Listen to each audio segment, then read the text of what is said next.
Welcome back to the Deep Dig Sports Pod. I'm your host, Drew, my other host, right over there. What's up? It's Dee. Good to see you again. Be sure to hit that like button. Be sure to subscribe. Drop some comments below. Let us know your thoughts.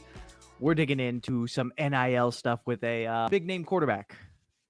Yeah, and let's just get right into it because Nico Iamalaeve has signed with UCLA after so much weird stuff going on with his NIL deal and Tennessee. The flipping of back and forth from his father saying, oh, we have $4 million on the table elsewhere, but now it was never about the money. It was about the offense. So, I mean, where do you want to start with this? Because it went from this guy potentially going to like a USC or Oregon or that level school to Tulane pulling out on him. And now he ends up at, I mean, I don't no disrespect to UCLA, but a bad UCLA team. Honestly, this snowballed so quickly from the time we talked about it first to now when he's actually announcing this signing to UCLA. So many things have kind of piled on to this situation. It comes out like all the stuff that we talked about before, right? And then after that, there's rumblings that, hey, this isn't the first time that we've heard something about contract when it comes to Nico. He actually was thinking about sitting out on their playoff game, and that pissed a bunch of people off. Well, then after this, I don't know if the coaches got together and ultimately were like, hey, let's not sign this guy to like set a precedent here. But that's basically what they did. Coaches started pulling out left and right. Oregon's done. USC's done. UNC done. Tulane said that they were no longer interested in Nico. And so you looked around and there was not a whole lot of chairs at the party, and certainly not for the price point that he was looking at 4 mil, and not even at the price point where he was already getting at Tennessee, which was 2.2 mil. So, I mean, I think you made chicken salad out of chicken crap, but like realistically, this is a bad move. This is a all around bad move, and this is going to be studied by kids moving forward for at least the next decade until NIL looks different than what it does currently. This is going to be a horror story for other people. Like, do not do what Nico did. Yeah, and I think we'll talk about what this means for his future and where he could possibly go from this move forward. But right now, the money situation. So he was pocket watching. He was pocket watching Carson Beck over there in Miami. He's supposedly getting $4 million, which it's hard to realize, especially when he doesn't have like a real established agent. His dad is handling all of these conversations. It's the Wild West right now in NIL. We don't know for sure how much other people are getting paid. They could it could be $4 million. It could be a $2 million deal. Other quarterbacks around the country could be saying that they're getting a lot, and really, it's just you never know. So basically, was pocket watching saying, "Well, that guy got $4 million. I should get 4 million. I'm in the SEC. I'm over here going to the playoffs." When really, he had a great deal on the table. He had over $2 million a year from Tennessee, where he didn't have to carry the load. He the season that he put up, if none of this comes out and he just goes back to Tennessee, everyone would be really excited for the kid. Everyone would have said, like, you know what, solid first year. Let's go build on that for the next year. And even if he had a mediocre year again, I don't think people would be, shitting on him. They'd be like, well, hey, SEC's tough. And he's still really young. Let's see what he has his junior year. So, really misread the room there and then try to lie about, well, we have more money elsewhere. And it's crazy that is smaller schools even just didn't want to pick him up to where he had to go to UCLA, and he's going to get, I think it was 1.5 mil, but now you factor in California taxes. I think I saw it'd be around 800, 900,000, which is still a great chunk of change, but you literally are going to a way worse situation. You're going to a difficult conference that your team can't really compete in, and you're doing it for less than half of the money you had already in the bank. Yeah, and now you have this tag on you that is going to stick with you, whether you like it or not, the rest of your college career. I know even if he goes out and balls out again at UCLA and things look great, when he goes to make his next move, he is still going to have that scarlet letter on him that, hey, we have to deal with not only him, but his dad. And there are a bunch of conversations coming out centered around that relationship, saying that even when they did pay Nico the NIL money, he didn't want to do the NIL things. He didn't want to go and see the fans. He didn't want to sign things. He didn't want to do commercials. He didn't want to do any of that. And apparently, what it was, what I'm hearing was the cycle of, all right, Nico doesn't want to show up. Let's call him. He shows up late. When he shows up, he complains. He calls his dad. His dad then chews out whoever's running that event, and Nico leaves. I don't know who is going to want to sign up for that if you are not Caleb Williams, if you are not this like generational talent. Like you can only be who you can afford to be. And right now, Nico, this is worst case scenario for him. This is, I know we talked about it before, but this is so bad. You are stepping into the Big Ten on one of the, like, let's just face it, this is not a top roster in the Big Ten. This is one of the bottom three rosters in the Big Ten. And you are still going to be judged based off of how you do against Ohio State rematch, based off of how you do against the top tier of this conference. I don't know how you go out and impress people enough to take another step forward. Yeah, and we talked about this off camera where we're saying this is going to be really hard for him to be the guy there and be embraced by this team. Because, I mean, if I look at it this way, if he is not balling in practice and being that leader and showing up, and he's doing that same NIL bullshit over here, if I'm a defensive player on that at practice, I'm clowning this guy. I'm chirping all day. It's gonna take a lot for him to win over that side of the locker room. And sure, yeah, he's probably gonna be hanging out with the receivers and like building a relationship there. But that side of the locker room specifically, you have to be a leader to everyone in that room. And it's gonna be really hard for him to win that over. And you're right, he's not a big ticket guy anymore now. I almost think that he overshot what he should be doing here. Realistically, I think UCLA again is the worst of both worlds. I understand, hey, I don't want to look stupid and I want to make as much money as possible. So going to a bigger program like a UCLA makes sense financially wise. I think he should have went to, San Diego State, where he was tied to San Jose State, UNLV, one of those programs where it's kind of out of sight, out of mind.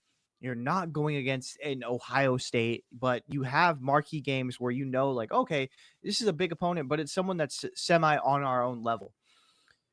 Going to UCLA is just like, one, you're still making a lot less money, and two, you are going to be put through the wood chipper. You're going to be facing better talent week in and week out. Like, He I plays just don't Ohio know. State this year. He plays Ohio I State. Yeah, I just don't know how you're going to, like, what you thought this outcome was actually going to be. Like, I would have, if I was him, which I know he is being advised by his dad, and obviously his dad is not smart. But what I would have done was I would have been like, yo, let's go.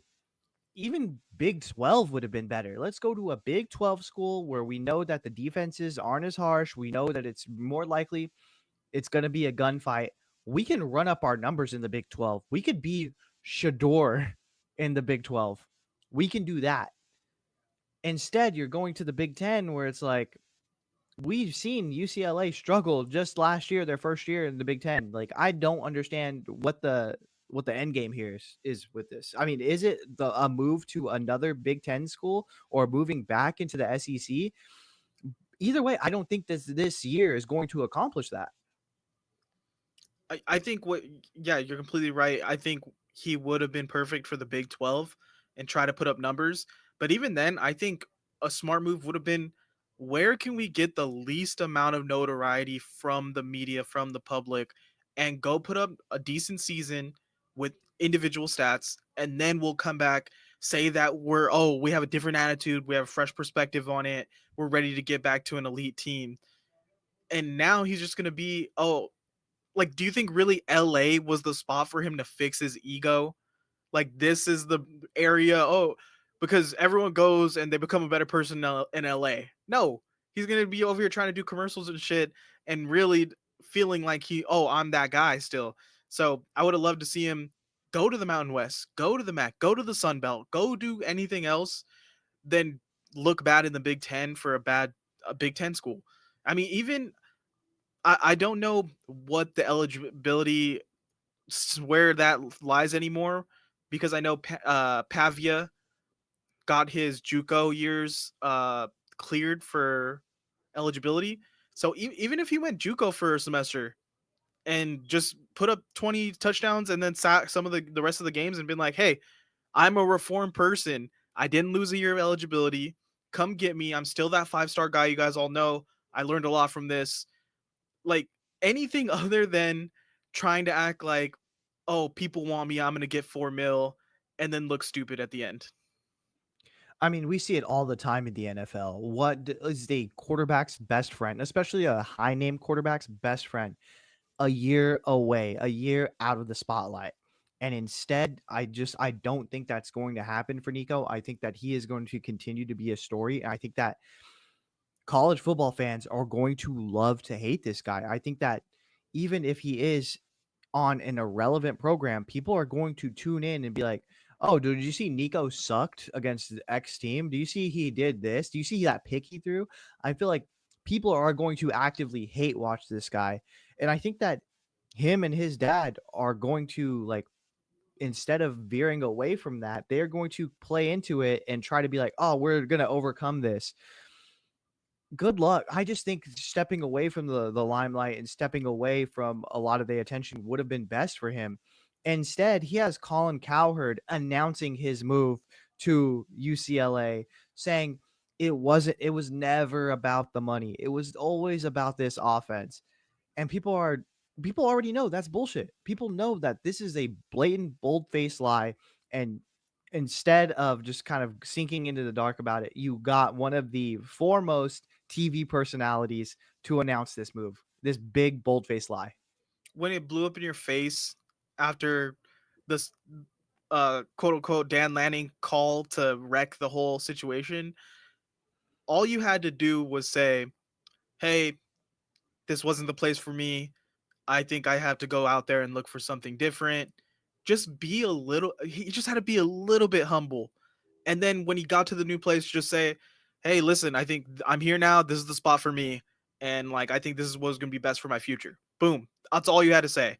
But instead, your dad's in here texting fucking on three reporters and texting fucking YouTubers and making announcements all over the place. So yeah, people are gonna love to watch the downfall. And the season he's gonna have to have individually in order to get back to a big program from here, he's gonna have to put up crazy numbers. And it's so insane that I mean, we just talked about it too. Like I was saying, he should have went to a smaller conference.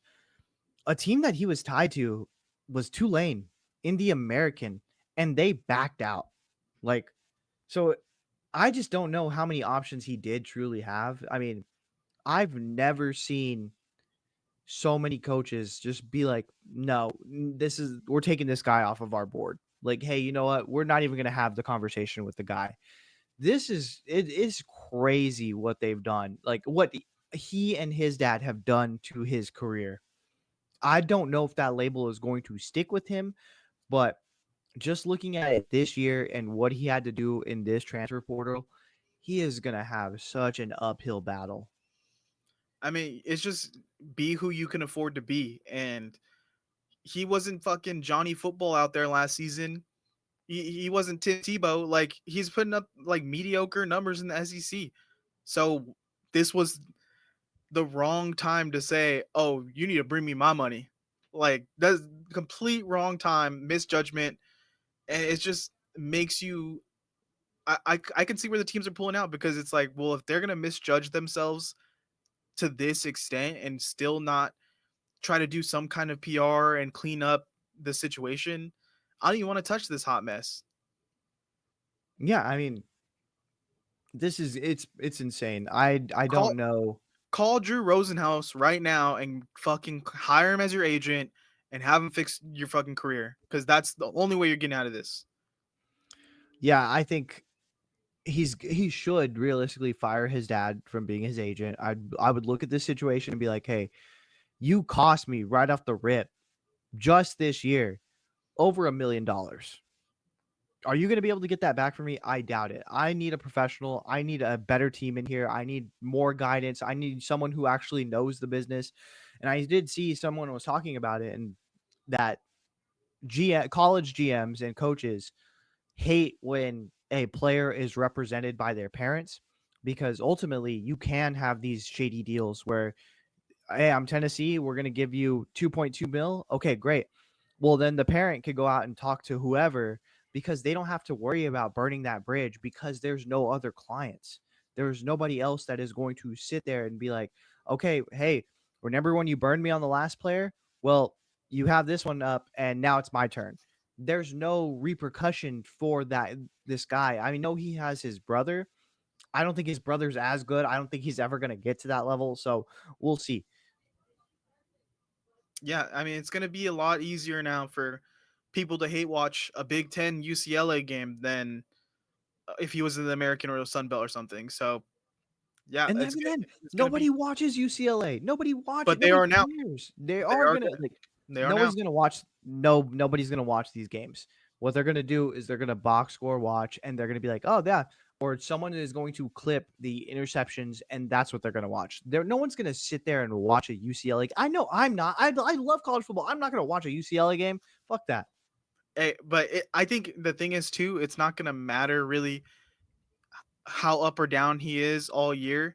Once that Ohio State game hits, those interceptions going to hit like crazy. That's gonna be viral for the rest of the season. Yeah, I mean, and it is unfair to the kid, but also you've dug your grave. You wanted to say that you were on this level, that you were one of the best in the country. And yeah, okay, we've seen what you did against Ohio State last time. You threw for like 100 yards. Are you going to do that again? If it's a repeat performance, yeah, everyone's going to clown you. Yeah, and he's even still posting on Instagram like, "Oh, but I threw this game right," and like showing him run around, and it's just like there's no one in his life to tell him, Just shut the fuck up. You're at UCLA now. You were at one of Yeah. the lowest programs in the Big Ten. This isn't Shador coming to fix Colorado and like a lot of hope. This is like, bro, you're going to the basement. Yeah. So shut the fuck up and like go try to put together a decent season. Yeah. I mean, that'll fix everything. You know what I mean? If he goes and balls out, that would fix everything. People would be like, hey, you hear about Nico? That's pretty good. Like, hey, we could use that on our team. I just don't think that happens. It doesn't take much other than winning or putting up good numbers for one coach to be like, well, actually, he is fixing his image, and then the firestorm of the media is like, well, okay, yeah, he's back. That, but we're gonna have to see it. You're going to have an uphill battle. All right, well, that's all we got on this. Please let us know what you think about it. Like, comment, subscribe, and we'll see you next time. Later.